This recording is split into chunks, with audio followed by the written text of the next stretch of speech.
Hi and hello. Welcome back. And for today, we have a visitor from Missouri. Sister.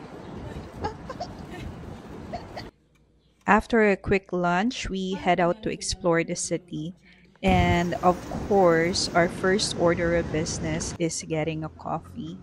And itatry natin ang Starbucks Reserve Coffee Roastery dito sa Manhattan. Wow, Manhattan. Na-open siya way back December 2018 sa may Meatpacking District. Isa siya sa anim na roasteries globally. Nag-roast sila ng mga small batches ng coffee na siniserve dito sa store or siniship nila sa ibang location. After natin bumili ng coffee, nag-decide kami na lumipat ng ibang location which is sa may Pier 57. Malapit lang din siya sa may Starbucks, just a few walks away.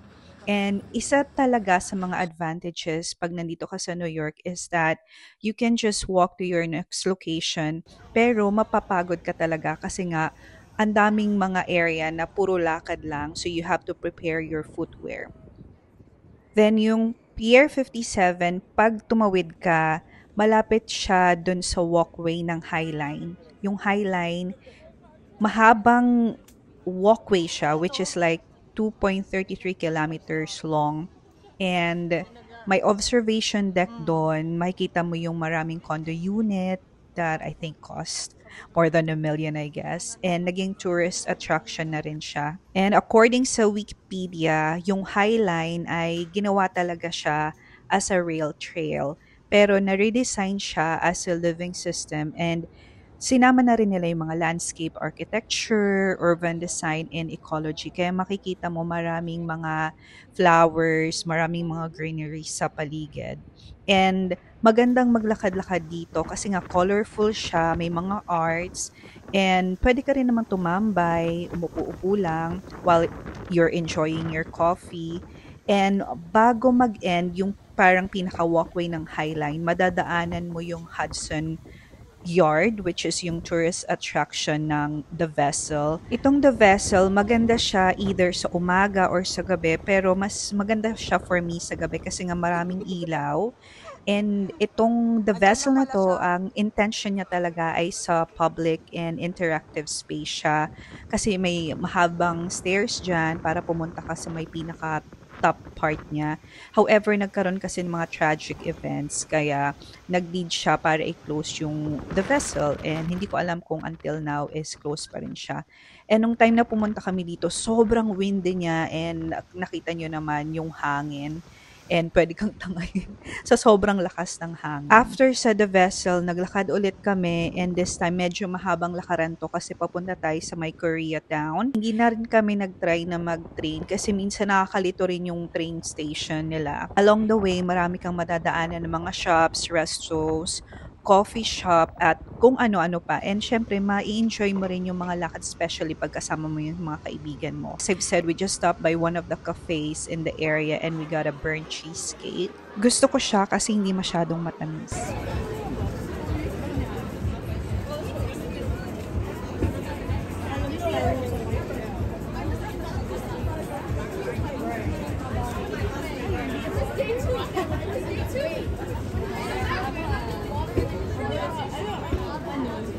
Gabi-gabi, may game. Patin tayo ng baby. Tagabantay We got a bit tired and umupo at tumambay lang kami dito sa may Bryant Park and nagkwentuhan lang saglit before kami pumunta sa next location. Nandito na tayo sa may Times Square. Usually before, when I was visiting New York, this is always a must for me. However, now na dito na ako nakatira, isa to sa area na iniiwasan ko kasi sobrang crowded niya unless meron akong gustong bilhin na andito lang around the area or gusto kong pumunta sa Jollibee. Luckily, may Jollibee na tinayo mismo sa may Times Square. Imagine that, Jollibee sa Times Square sa New York, 'di ba? This is my go-to order pag nasa Jollibee ako. It's either chicken and rice or chicken and spaghetti. Yung area ng Jollibee dito is medyo maliit lang, so it will get crowded most of the time. The next day, our location is sa Brooklyn side naman. Kailangan natin ng kape at this early morning. So we tried this Brooklyn Roasting Company coffee shop. After umorder, nagkwentuhan lang kami before kami ulit maglakad ng mahaba-haba. I don't usually go out pag ako lang mag-isa. Usually, I will just go out pag may bisita ako or kung meron lang talaga akong gustong bilhin sa labas. Sabi nga ng isang doktor sa akin, ano daw bang ginagawa ko kapag off ko? Sabi ko, I'm enjoying my rent. That means I'm staying mostly at home. And he said, you are missing life. You should go out and party. Nasa New York ka. Well, as an introvert, I party at home. Kaysa naman nasa wrong crowd ka. Nandito na tayo sa may Pebble Beach Park. Malapit na yan sa Brooklyn Bridge at matatanaw mo na rin yung Brooklyn Bridge na yan.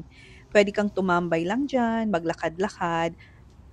Do'n sa nabasa ko, sobrang rich daw ng history nitong area na 'to. Ang sabi at that time, si George Washington, natalo daw siya dito sa may Brooklyn waterfront during Revolutionary War habang dinidefend niya yung New York Harbor from the British. Tapos naman nung 19th century, naging sugar and coffee capital naman tong area na 'to. Tapos nung 1970 yung mga businesses dito, parang nalulugi na sila. So, nag-decide yung nag-decide yung Port Authority na at that time sila yung may-ari na ibenta na lang yung area for commercial development. So, yung mga tao or yung mga locals dito, nag-join forces sila against sa Port Authority and dun na pumasok yung idea na magtayo yung park. Pero nowadays, dito sa area na 'to, sobrang dami na ring commercial places and marami ka ring magagawa within this area. Tapos marami siyang coffee shops, dining areas, and within this vicinity, as I've said, you can just walk around, enjoy the view. Tapos magpaabot ka hanggang gabi or balikan mo siya sa gabi kasi ang ganda nung night view niya, maganda yung mga ilaw niya.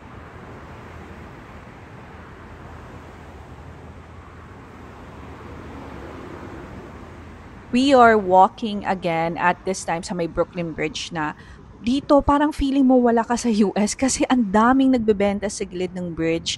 Kulang na nga lang mag-barbecue sila. And if you walk all the way to the other side ng bridge, yun na yung Manhattan area. At also yung nag-design pala nitong Brooklyn Bridge is si John A. Roebling. At na-complete siya way back 1883. Sinimulan siya 1869. Buti yung isa, parang Nandito na tayo sa may Manhattan Municipal Building. Pinangalan siya in honor of Mayor Dinkins na naging city clerk siya ng building na to tapos naging borough president and then naging mayor din siya. Ito palang municipal building na to, pinagawa siya para ma-accommodate yung lumalaking city ng New York at na-construct daw siya using just a granite, terracotta, and cast iron. Wow! part na to. Pili-pili. Ganun yung tsura ng pili. Philadelphia. Sorry.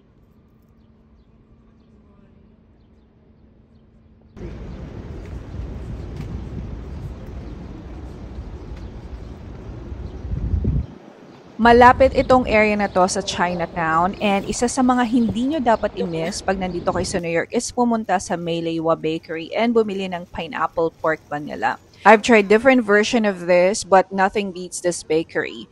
Mahaba lang yung line nila pero mabilis naman. Sa labas nila merong iPad where you can order this pork bun at iba pang mga foods. Tapos pala ito yung store na 'to walang upuan so we ended up eating it outside ng store. And we also tried their siomai and it never disappoint. For me, lahat ng mga nakakain ko dito, it's a 10-10. Anyway, it's a personal taste. Sa tapat ng Meileiwa ay merong Taiwan's fruit tea. I tried their brown sugar pearl black tea. Nowadays, hindi na talaga ako nagmi-milk tea, pero I just tried it kasi walang water dito. I just prefer the tea without the boba anymore and less sugar. Hindi pwedeng wala. Yeah. Ito na mo. It's time to burn those sugar again, and we are now at the Oculus Center. This Oculus Center, ay nagawa noong 2004 and officially na-open siya noong March 2016. And it's a part of reconstruction effort after mangyari yung 9/11 attacks. Yung loob niya may mga retail shop, restos, and cafes, but mostly it's a transportation hub connecting trains going to New Jersey, going to New York, or I mean, going to Brooklyn or any part of New York. Paglabas mo ng Oculus Center, just walk a few steps and it's a 9/11 Memorial Pool or North Tower Pool where it includes all the names of those who were killed during 9/11 attack. On a lighter side, may isang mall na malapit dito sa Oculus which is Brookfield's Place and it's one of my favorite places to go to. Maybe because it looks the same in Qatar. And yung inside niya, maraming mga luxury boutiques. Well, no plans of buying anything there though. Just a good place to sit and relax. Move that body, move that body, move that body, move that body, move that body, move that body.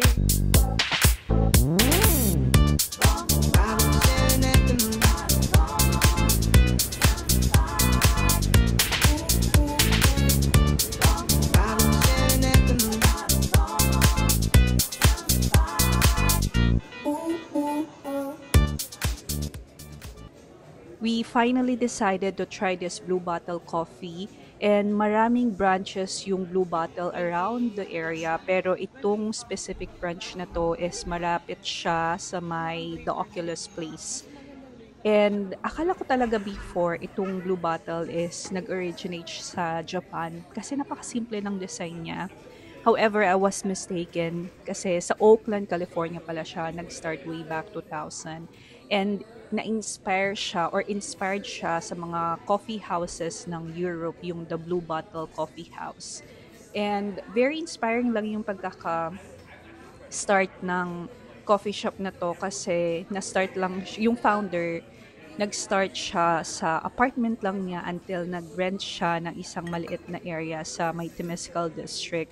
Tapos ngayon, known na siya sa iba't ibang countries and even sa iba't ibang US state as well. May mga Blue Bottle coffee branches na din. Yung na-try ko na dito is yung ice sweet latte, tapos ice matcha, and recently yung ice coffee with ice cream.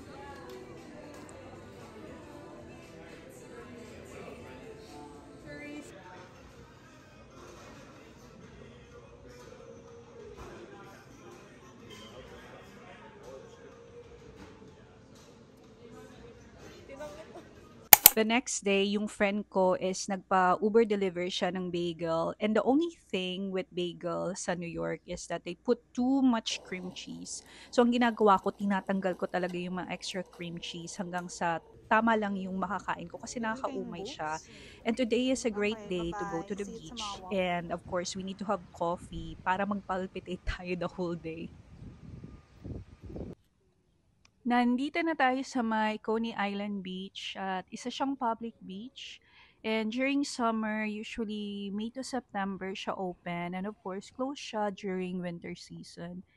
And may mga lifeguard na present dito pero hindi naman kami or wala naman kaming balak mag-swimming. Nandito lang kami for the view. Napaka-calming kasi nung feeling 'pag nasa ganitong area ka kahit mainit, pero yung simoy ng hangin naman is malamig. Maraming maraming mga activities na puwede mong gawin sa area na 'to and usually kung gusto mo maglakad-lakad ka lang sa may boardwalk, which is like mga 2.7 mile long. Tapos may mga circus show din. Di ko lang alam kung ano yung oras niya. And merong mga amusement park din. Tapos kung isa kang adventurous na tao, you can ride dun sa mga nakakalulang ride nila like yung cyclone, yung parang roller coaster. Pero hindi kasi kami ganun ka adventurous pagdating sa mga ganong activities. And meron din Coney Island Museum, mga I think $5 ata yung entrance niya. And also, marami ring puwedeng kainan dito na puwede mong pagpilian. Nandito din yung famous Nathan's Hotdog where they held yung world's best stone eating competition, yung International Hotdog Eating Contest na usually they held it every 4th of July.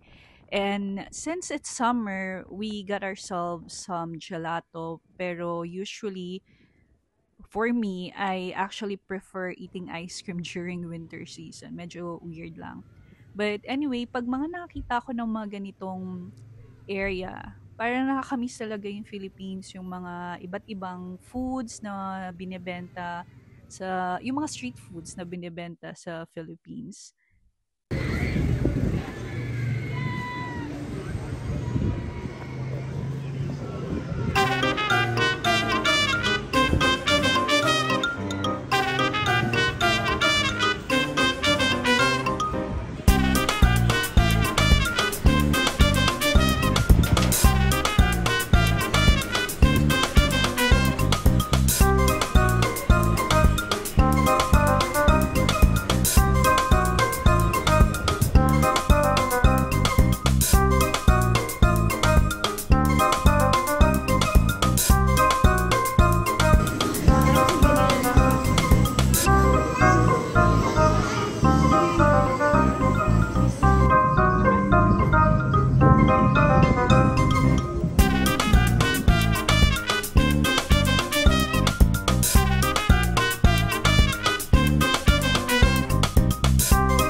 Malit mga hotdog nila dito. Ayan lang pala yung Nathan's.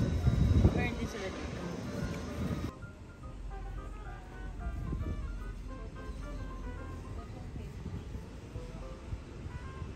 Mabilis lang i-navigate yung train system dito sa New York, especially kung meron kang Google Maps and may Apple Maps ka. Kasi for me, eksakto naman siya kung ano yung mga directions niya doon.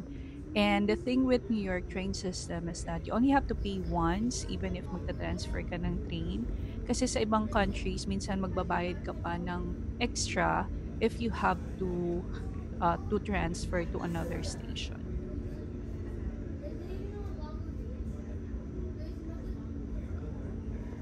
The following day, we decided to take another train ride going to Boston, Massachusetts naman. Since nga nagbabakasyon yung friend ko dito, we decided na why not i-maximize yung bakasyon niya para hindi lang yung New York yung mapuntahan niya. Itong train ride na to took us almost 4 hours. Also, doon sa mga gustong magbakasyon, hindi, dito sa New York, at hindi lang sa New York, gusto yung mapuntahan yung ibang mga places, tapos wala kayong car, or ayun yung mag-rent a car, ayun yung mag-drive kasi nakaka-stress, you can easily download yung Amtrak app, tapos dun, of course, dun mo mabibili yung mga tickets. Tapos, may mga train rides like going to Chicago or California. But those places will take days bago ka makarating. Hindi siya katulad ng sa ibang bansa na bullet train. Hopefully nga no, magkaroon ng bullet train dito sa US, but I doubt it. And itong train ride, itong train ride, yung ticket mo ay pwede mong i-download doon sa app, or pwede ka rin naman bumili ng ticket doon mismo sa place dito sa may Moynihan Train Hall, and then abangan mo na lang sa TV screen kung saan yung track para doon ka pipila at doon mo pupuntahan yung train ride mo or yung train mo. Mga around 7 a.m.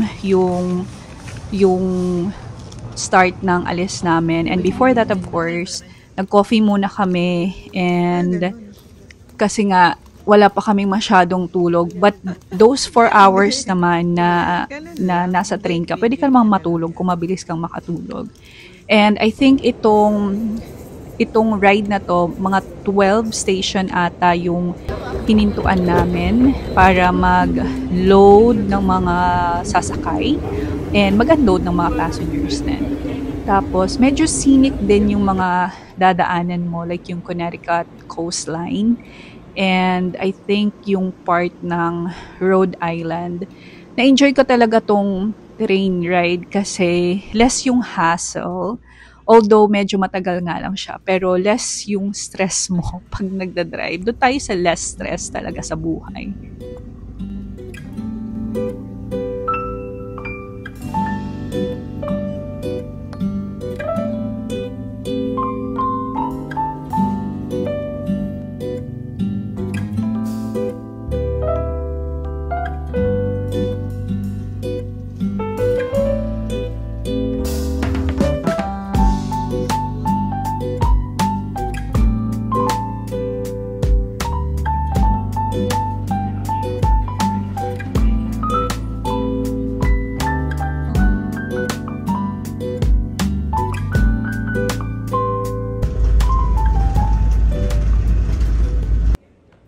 We are now here in Boston, and naalala ko lang tong Boston na to kasi nga because of Miss Sharon Cuneta, I think nanonood ako ng vlog or napanood ko to sa vlog niya or sa isa sa mga interviews niya before na nagstay sila dito ng husband niya na si Mr. Kiko Pangilinan when he was still studying sa may Harvard. Well, Sharon Cuneta fan talaga yan.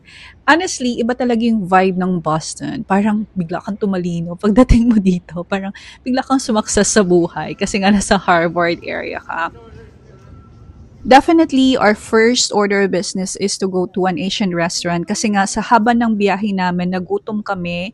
And of course, we have to choose something close to our heart, which is an Asian restaurant dahil may kanin dito and as you can see, may fried chicken. Ang alam ko, meron kaming pinuntahan na Filipino restaurant. Hindi ko alam kung ito yung travel na to or iba yun. Anyway, I also like the train system ng Boston kasi nga mas malinis siyang tingnan, and as you can see, yung upuan niya may cushioned, so masarap siyang upuan. And I don't think it will happen sa New York kasi ang daming commuters sa New York and ang hirap niyang i-maintain. Pero hopefully it will happen. Pero as a commuter myself, I doubt it. Then after that, since itong trip natin is just a day trip, so bumalik kami ulit sa may downtown area para mag-explore and susulitin talaga namin yung araw na to.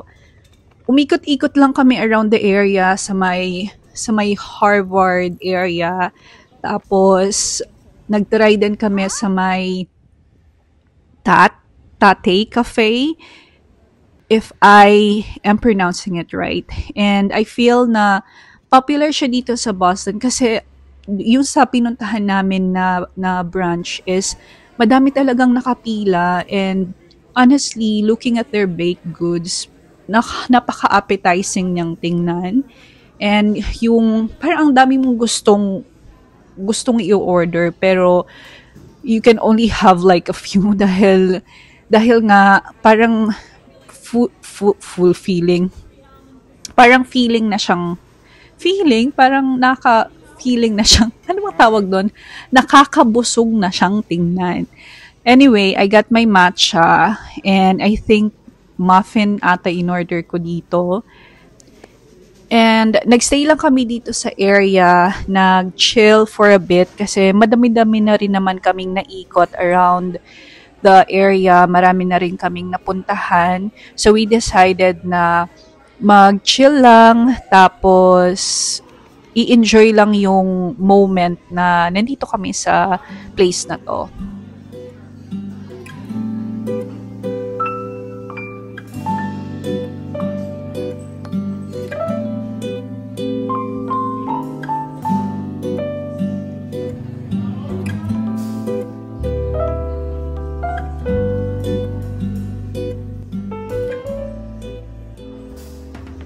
After naming makapagpahinga, we decided to resume our activities, and we visited yung Harvard Art Museum. Tapos, naglakad kami papunta dun sa may Charles River, or either nag-train ride kami, tapos naglakad kami papunta sa may Charles River para tumambay and para matulog.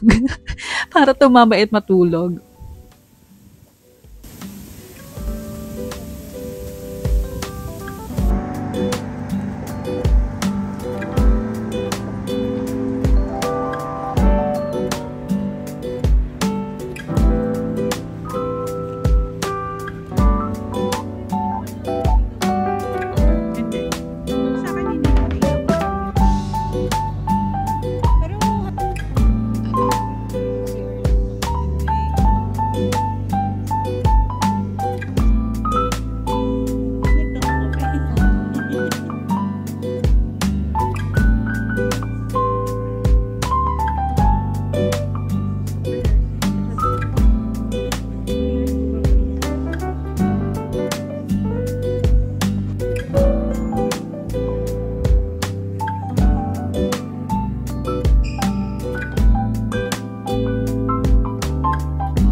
And that's it. That was a quick day trip to Boston. And now we are headed back home. Yung ating train ride started 7 p.m. and we arrived mga around 11:20 something na. And it was just a quick day trip, and isang area din na magandang puntahan kung magbabakasyon kayo dito sa US and you are in New York, might as well visit Boston na rin. And hindi ko alam kung mahal na yung ticket ngayon, pero I guess itong ticket namin way back 2023 pa was around $50. Yes, 2023 pa kasi ang bagal ko talagang mag-upload. Mas mabagal pa ako sa pagong mag-upload ng mga videos ko. Also, if you don't want to download yung Amtrak app, you can just go to Moynihan Train Hall sa Penn Station and just buy your ticket there. The next day, of course, ay pumunta kami sa may Filipino town sa Queens, New York. Is dito sa may Woodside area. Ito yung parati kong kinakainan dito, yung Kabayan Bistro Lounge. Medyo pricey lang yung mga foods nila, pero malaki naman yung servings and masarap din naman talaga siya. And after that, dumiretso kami sa may Flushing, New York to try this Korean cafe, which is yung Gongan. Mga twice ko na tong napuntahan and unfortunately, close na siya ngayon kasi nga hindi ko alam kung anong nangyari. Hopefully, mag-reopen sila kasi I really like their coffee and yung dessert nila. And napaka-aesthetic talaga nung pagpe-present nila sa'yo ng mga foods nila as you can see. And masarap talaga yung food nila in fairness naman. Itong Flushing area is another Chinatown haven. However, sobrang layo niya lang talaga sa Brooklyn kung saan ako nakatira. Usually, it will take me like mga an hour or an hour and a half bago ako makarating dito. So, pumupunta lang ako dito kapag talagang nagkikrave ako or wala yung food na yun dun sa tinitirhan kong area. Also, New York City has a lot of places to visit and mostly interconnected siya ng train, ng bus, o kaya pwede mong lakarin kung nagtitipid ka. Or you can also do Uber or Lyft anytime.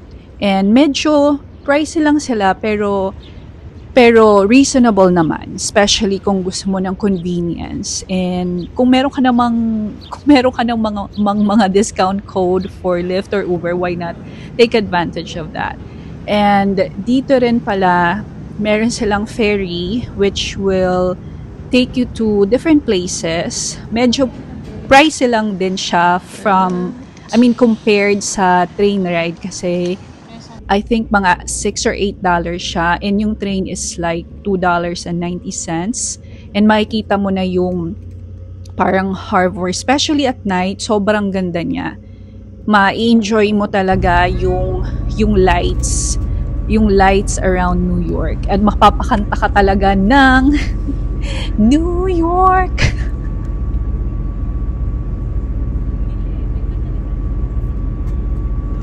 The next day ay last day na nung friend ko dito sa New York and she is going back to Missouri pero ngayon wala na siya sa Missouri. And anyway, pinatry ko sa kanila tong Yafa Cafe. This is my go-to cafe kapag gusto ko nung parang may cardamom yung coffee ko and yung go-to order ko dito is yung cardamom latte with either oat milk or almond milk. Masarap din yung mga breakfast and lunch menu nila dito.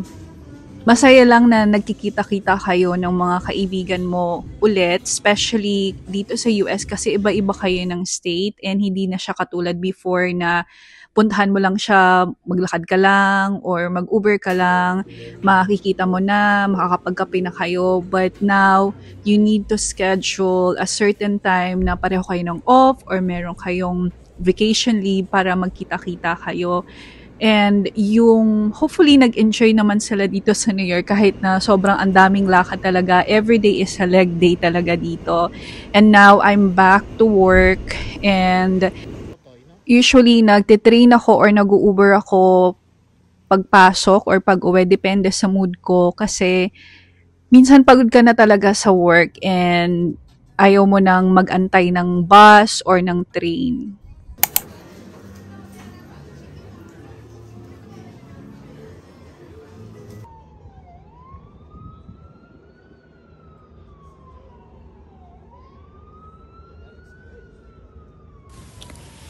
This is the viewing deck sa may Pier 57.